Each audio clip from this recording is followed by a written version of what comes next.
भागवत जी किसके पकड़ में हैं? ये रविशंकर प्रसाद जी को बताना चाहिए कि भागवत जी का यह बयान कि 1947 में हमको आज़ादी नहीं मिली, तो वो किसका अपमान कर रहे हैं? हमारे पुरखों का, हमारे बुजुर्गों का, हमारे बाप दादाओं का, जिन्होंने फ्रीडम स्ट्रगल में हिस्सा लिया, जान की कुर्बानी दी, ज़मीनें दे दी, फांसी के फंदे पे चूम गए। 1857 से लेकर 1947 90 साल के इतिहास में लाखों लोगों की कुर्बानियों को वो जिस तरह से तिरस्कृत कर रहे हैं, तो ये सवाल कौन पूछेगा? राहुल गांधी ने सही सवाल पूछा है कि इन लोगों के ऊपर मुकदमे दायर होने चाहिए जिन्होंने हमारे पुरखों का अपमान किया और पूरी परंपरा को जिस तरह से उन्होंने धता बताया है। महात्मा गांधी के बारे में क्या विचार है? महात्मा गांधी को मारने वाली आइडियोलॉजी के समर्थक आरएसएस के लोग, किसको पता नहीं है? सावरकर का नाम था उसमें, वो तो इसलिए छोड़ दिया गया कि भाई ये कहा कि एविडेंस नहीं, लेकिन गिरफ्तार तो हुए ही थे महात्मा गांधी जी की हत्या में। इसलिए ये बेकार सी बातें हैं जिसका वो बखान कर रहे हैं।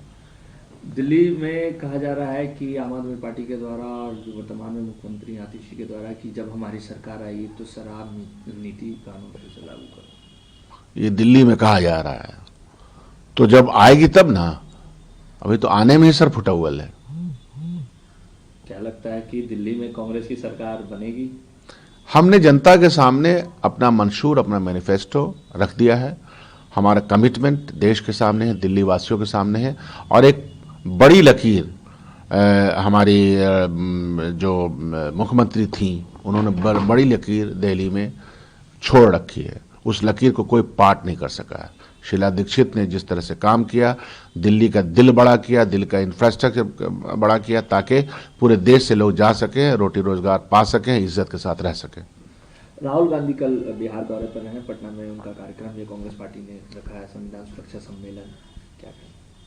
बहुत गर्मजोशी के साथ हम लोग उनके स्वागत में हैं।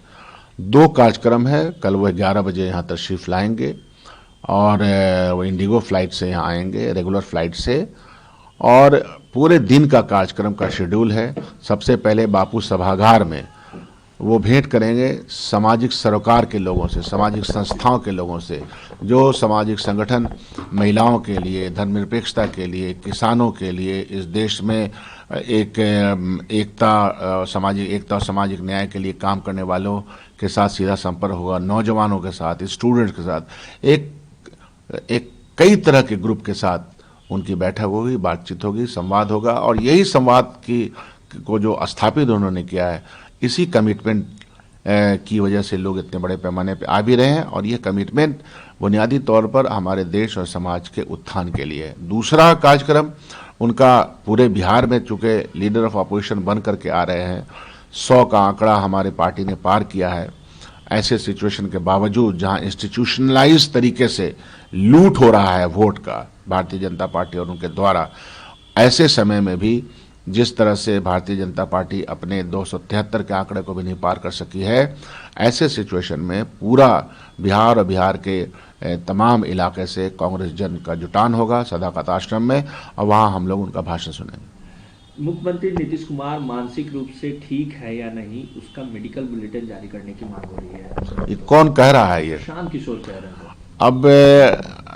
अब वो मनोवैज्ञानिक हैं, मनोविज्ञान की भी वो पढ़ाई पढ़ रहे हैं, किसकी तबीयत खराब है, किसका ये नहीं। ये राजनीति में ये सब बातें नहीं करनी चाहिए।